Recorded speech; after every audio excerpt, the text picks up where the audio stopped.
For electronic soldering, we typically have to have a temperature that's a couple of 100 degrees higher than the melting point of the solder that we're working with. Eutectic solder is at about 360, so we're going to go with something much, much hotter than that. In this case, we're getting good results at 650F, 700F. And we have an adjustable soldering iron that we can use to set the temperature.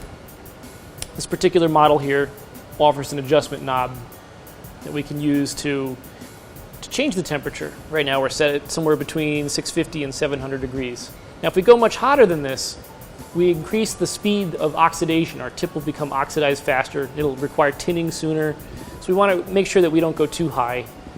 However, if we go too low, we end up with problems with cold solder joints. So there's a happy medium somewhere in between that allows us to work without too much oxidation and without cold solder joints.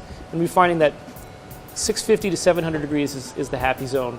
Now there's other types of soldering irons that we can use that offer different temperature properties.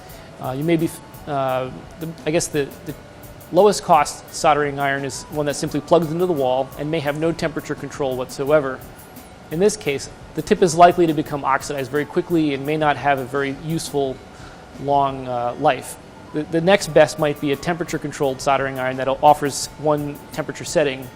And this is probably the best choice for most amateurs because it does control the temperature and it's probably set to a value that's useful for electronic soldering. That's usually a good choice.